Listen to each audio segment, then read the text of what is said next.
Bonjour. There's a palpable buzz in the room this morning. I think we all know why. Bonne année à tous et merci beaucoup de vous être rejoints avec nous aujourd'hui dans l'auditorium Banting à Ottawa, ainsi que par vidéoconférence et téléconférence partout au pays. Je m'appelle Marcel Saunier, je suis le sous-ministre adjoint délégué de la Direction générale des politiques stratégiques à Santé Canada et je suis heureux et honoré d'être l'animateur et le modérateur de cet événement. J'aimerais d'abord souligner que la terre sur laquelle nous nous réunissons se trouve sur le territoire traditionnel non cédé du peuple algonquin Anishinaabe.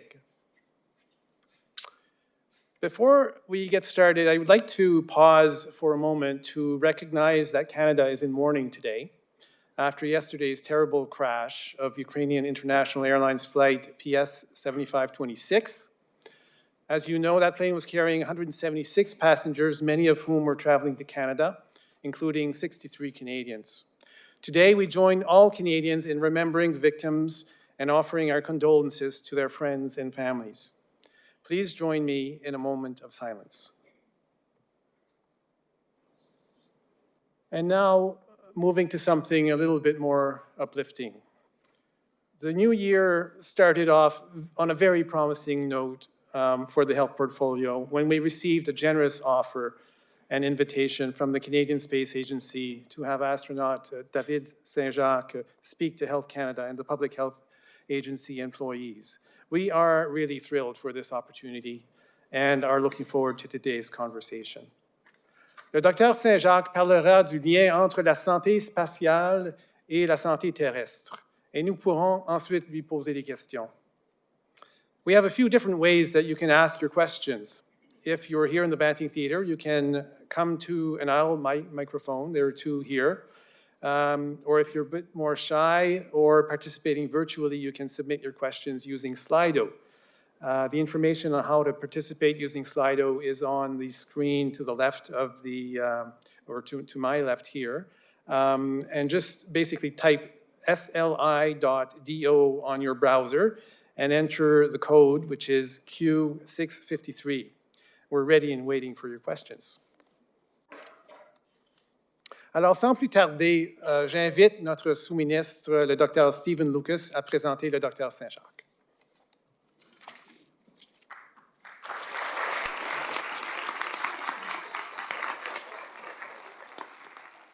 Thank you and good morning. It's my great pleasure to introduce David Saint-Jacques, who is many things: a family doctor, an astrophysicist, an engineer, and of course an astronaut.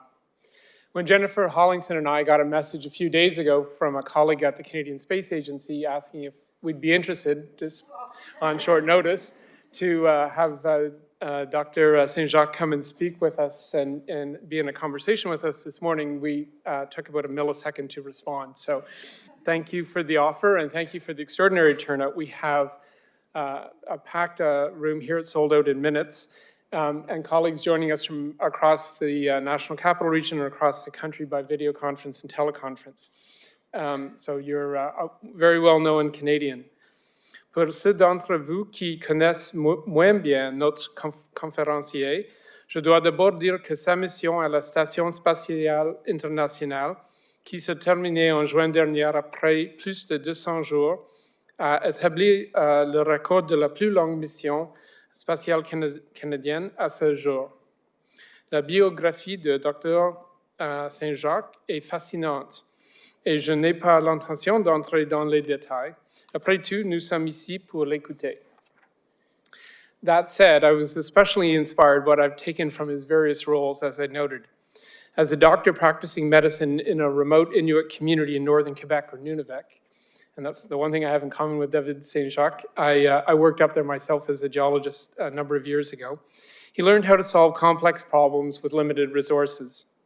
His work as an astrophysicist taught him the discipline of research and the joy of scientific discovery, working on things such as adaptive optics and interferometry systems. And that joy of scientific discovery is something that resonates with many of us here at Health Canada and the Public Health Agency of Canada.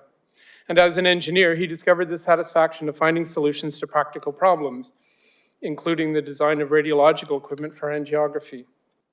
Quant à ce qu'il a appris en tant qu'astronaute et médecin d'équipage, je vais le laisser vous en parler.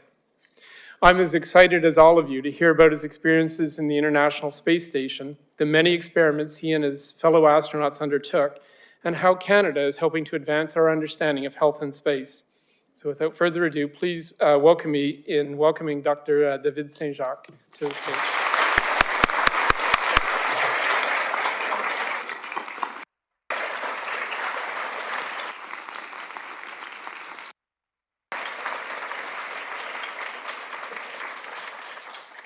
Merci beaucoup. Can you all hear me?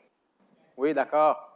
Merci pour cet accueil chaleureux. Ça fait plaisir. C'est un peu comme, je me sens un peu en famille ici comme médecin à Health Canada, un peu le quartier général de tous les médecins canadiens.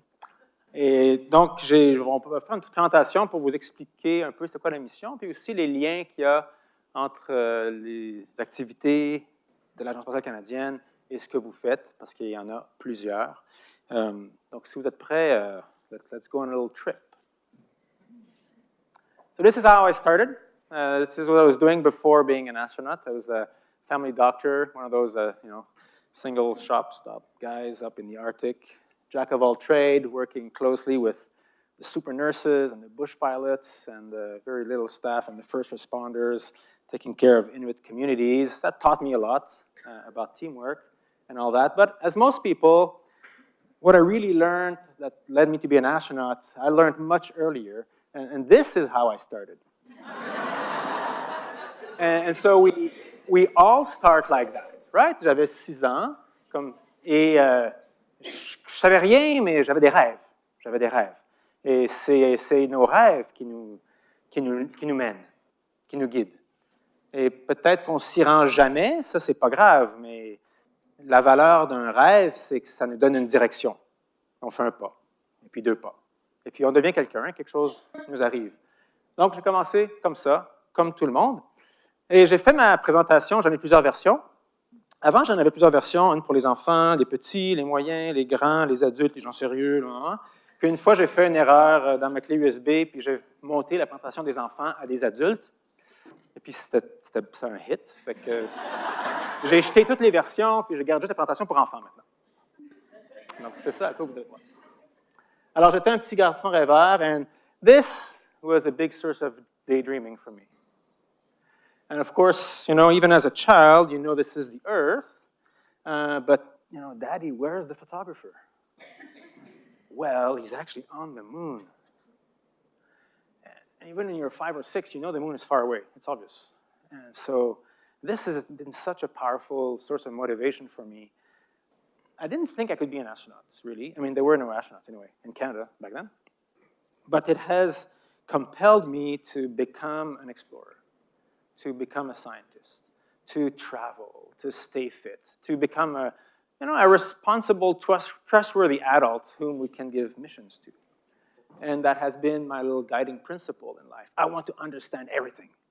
I can't, but I'll try. Trust me, I will try. And I can explore.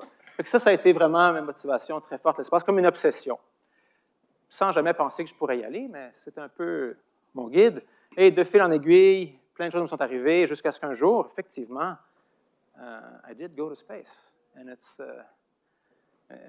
like a little parallel piece of my life that I still, to this day, have a hard time wedging into the line of my life. But every so often I see a video of me floating up there, I say, well, I actually was there. And that's what I want to talk about today. So CSA has made a little cool video summarizing the mission, so we can go through that. If you want. There should be sound now. There should be sound.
Autour et on prend le temps d'essayer d'absorber ça.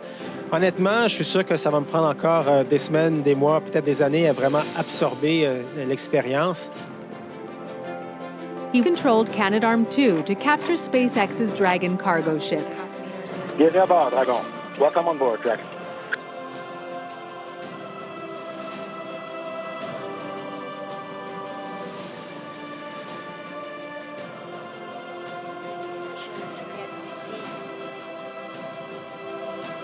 On se recule et on voit la station qui s'éloigne doucement, les panneaux solaires qui s'éloignent. Il y a du mouvement, on a toujours l'impression qu'on ne bouge pas, qu'on flotte.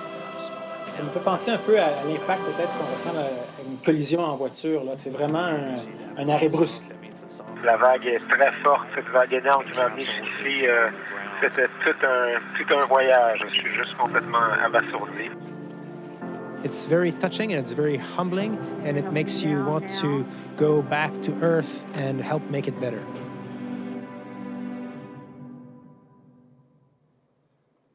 Quelle aventure. I like this slide because it will help you give you a sense of perspective of what we mean by going to space. This is an incredible photo taken by Alex Gerst, who was on space station during our launch. And because we launch when we fly over the launch pad, you can see the rocket ship as it flies up through the various layers of the atmosphere. This is where, aircrafts fly, about there. Over in about 10 minutes, you're in orbit. And then you just catch up with space station. And eventually, you make it to the space station. It's a very graceful, touching approach. We're both orbiting at 8 kilometers per second. We're gently inching ourselves to this orbital laboratory. That's up there. And space station is many things. D'abord, c'est un laboratoire de recherche, on va en parler plus tard, où on apprend plein de choses sur nous, sur la Terre, mais c'est plus que ça. La recherche médicale qu'on fait à bord, le Canada, c'est un peu sa spécialité, c'est de subventionner de la recherche médicale à bord. Surtout en deux domaines. Dans le domaine des technologies de médecine à distance, de télémédecine, parce qu'il y a des parallèles immédiat à faire entre So the problem of providing healthcare to astronauts in the middle of nowhere is kind of the same problem as providing healthcare to a remote community or to an elderly person who's so frail they can't leave their home. It's the same problem, right? Or our military personnel abroad. It's the same problem with very similar solutions. And so that's why it's not clear who gives to whom, but healthcare in space and healthcare on the ground, they go hand in hand. That's one aspect. Then there's medical research on the medical issues that astronauts suffer from, because going to space is just bad for you. And it's bad for you because we're used to gravity for millions of years, and all our system, all our organism is attuned to that. When you remove gravity, it just wreaks havoc with your health. Bone health, for example, suffers because your body is very conservative. Maintaining bones is expensive. If you don't need them, you pee them away. And your muscles, your sense of balance, you lose completely. Exposure to radiation, risk of cancer, all the psychological aspects. But all these problems that affect astronauts, they're the same or very similar to actual disease processes on Earth. So again, it's not only useful, it's a best place to do research because they develop very quickly in otherwise perfectly healthy people. So we're like the perfect guinea pigs for medical research. So we are the subjects of most of the research we do on board, whether it be technology. The other medicine-related piece of the puzzle is that via Earth observation, we can contribute to solving public health problems by understanding our environment better, the atmosphere better, pollutants, temperature on the ground. Will there be est-ce qu'il va y avoir une éclosion de moustiques à un endroit à cause des conditions sur Terre? Tout cet aspect-là d'utilisation de l'observation de la Terre pour les besoins de la santé publique, c'est un aspect. L'astronaute, on n'y participe pas directement, mais l'exploration spatiale en général, puis les activités de l'agence spatiale, c'est une autre chose qu'on a en commun avec ce que vous faites. So that's the kind of the practical purpose of space station. There's more to it than that in my mind.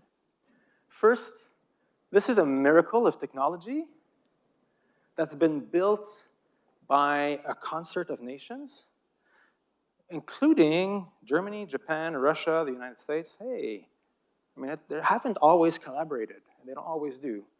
But in space, they do. Throughout the Cold War, they have.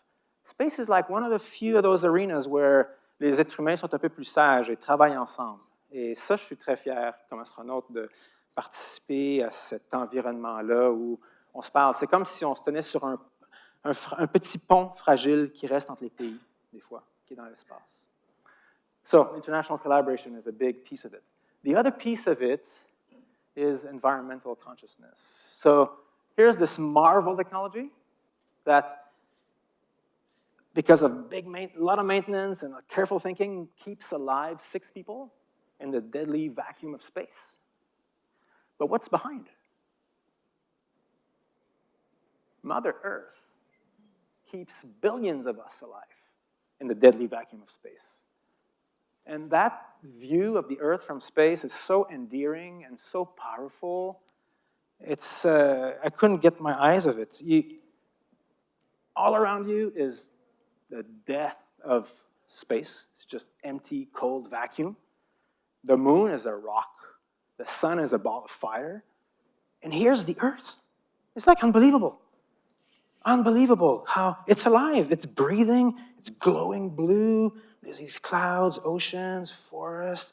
At night, you can see humans living everywhere. It's so in your face, a miracle. It is, and this is our current trend to shepherd our planet better comes from space exploration. Because it's that, when you get out of your house in the morning, if you don't know about these photos, you think the ground is solid, the sky is infinite, the ocean is endless. It's just not true. On that scale, the oceans are merely a coat of varnish on the planet. You can't even see the thickness of the atmosphere here. It's so thin. On some of the photos, you can tell. I tell you, seeing it with your own eyes, I had this abstract notion, but seeing it with your own eyes, it's so powerful. And so I think that's maybe one of the most powerful legacies of space exploration, the sense of responsibility that we have to take care. This is our spacecraft. We're all astronauts floating in the vacuum of space, and this is keeping us alive. No new air, no new water. It's all recycled. Perfect. So that was kind of not a downer, but like, this is like heavy, What am I giving? Qu'est-ce que je lègue à mes enfants? And then there was this beautiful moment where I had the chance to put a spacesuit on and go outside and do a spacewalk, which is, pretty darn dangerous, right? Yeah, and you know that, so you're very careful. Thousands of hours of training on the ground. Ça prend une semaine préparer les scaphandres. Prend 6 heures juste s'habiller. On s'habille l'un l'autre. On check. Finally, you're outside. Puis ce qui était incroyable, c'est que j'étais confortable. Wow. Je suis pas terrorisé, je suis confortable, je peux travailler. Et il m'est arrivé un moment fantastique. J'avais une pièce à changer quelque part. Fait qu'un bon Québécois patenteux, j'avais regardé ça. Puis là, à un moment donné, j'ai dit, mais ça marche pas, ça won't fit. So you keep those thoughts to yourself, when you're on a spacewalk. It must be me, right? This is cost, I don't know how much. So turn it around, flip it, look at it, and then eventually, Houston. It's like saying, Alexa, I have a question. Houston, basically, I don't think this is going to fit. And so, did you try this? Yes, that, yes. It's not going to fit. And then came this miracle call from the ground. Okay, EV2, copy that, stand by. That is a godsend when you're on a spacewalk. Because you go from this crazy regime where you're super busy, and you don't even have time almost to look at the Earth, from being told to just stand by. So I had a few minutes to myself there, floating in my spacesuit, a lone little satellite of our planet. And this thought came to my mind. I thought, wow, how big is a human being on the planet? so small. There's so many of them, they're so small, they don't live long, and maybe they each have one good idea in their life, and that's their contribution. That's true. You know, and we spend most of our energy surviving, raising our children, taking care of our parents when they're old. I mean, and we make a little step. Every generation makes one little step, and that's civilization, right? And so I thought, and then I had this vision, but here I am in this impossible place. I should be dead here. I'm in the vacuum. I'm orbiting. I mean, I evolved on Earth. Yet I'm comfortable strictly because of the power of human imagination. Strictly because of collaboration, of teamwork, and of the power that space has to force us to scratch our heads and solve impossible problems that then benefit us because we've solved the problem. So I thought, no, I don't feel small. Humans are not small. Humans are huge. The human soul is huge. The reach of human imagination. We are on Mars now. We have robots there. That's the fruit of our imagination. So that helped me with this vision, dealing with this vision of fragile planet Earth. I thought, yeah, but you know what? We can. We can, no doubt. We can.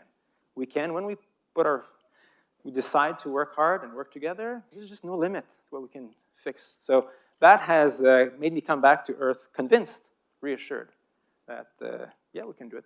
We can take care of Earth. We can solve all our problems. We just need to, stop quarreling and just work harder. So that was a beautiful moment. And I went back inside my observatory, looking at the Earth a different way, because it is an amazing sight. This is the St. Lawrence River, of course. You can see here the thickness of the atmosphere. That's like the little aquarium we live in space. The water here, the depth of the water here, on that scale, it's a millimeter on that screen. That's it. That's all we have. So it's very endearing, and I think it is one of the most powerful things that we have done as humans, is to go there. And I want to talk about the future a little bit, because that's interesting. So, spoke a lot about space station. There we are, a couple hundred kilometers away from Earth. We learn a lot about ourselves, the Earth, medicine, all of that. It's great. Environment. We've been to the moon. We think we're going to go back. That's about 1,000 times further away. This is like camping in our backyard. And, every other week, some major part breaks, but we can send spare parts. Going to the moon and establishing a post, Canada has actually signed up to do that, contribute, participate in the next step of exploration. We've been to the moon, for quick 1 week or 2 week trips in the 70s, the 60s. Now we're going back for a base. That's like camping, on top somewhere in the Gatineau Park. A bit more complicated to come back, but you can. Our eyes are set on Mars. Mars is 1,000 times further away than the moon, roughly speaking.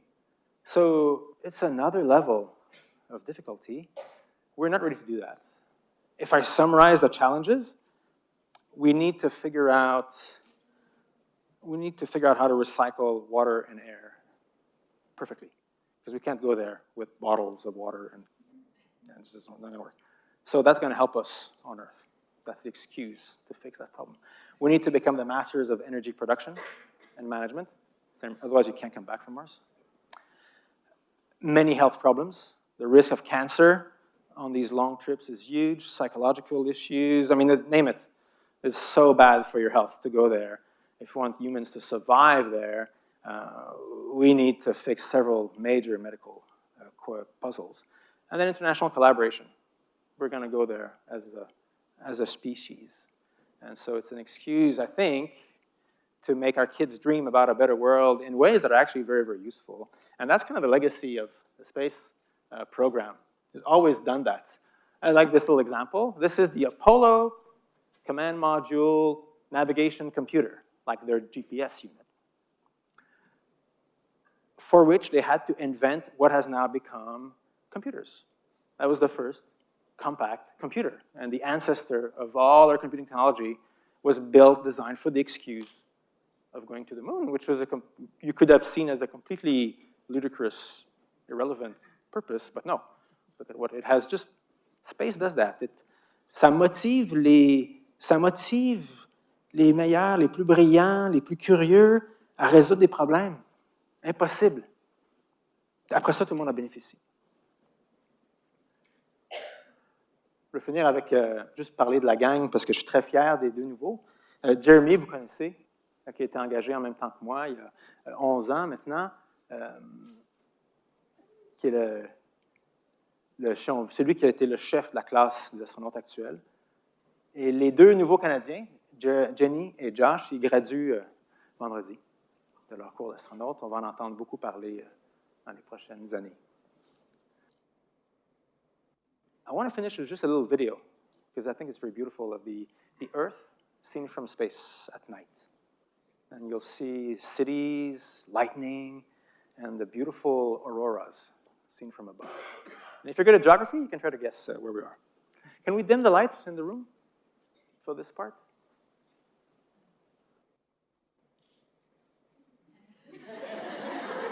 Crickets, it's happening.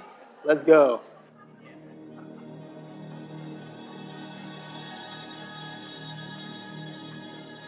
Coming. There we go.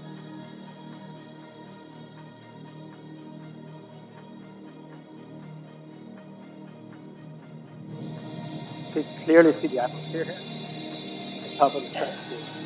Lightning over the Caribbean.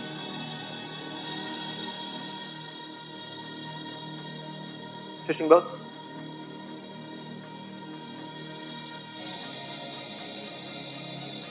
Jack up the sound. Coming up on sunrise.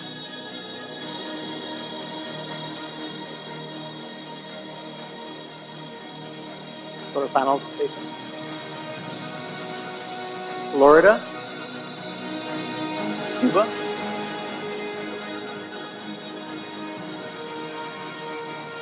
U.S. East Coast.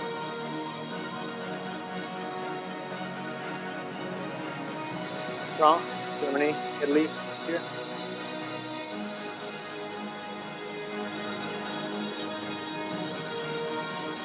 The Nile River, Israel.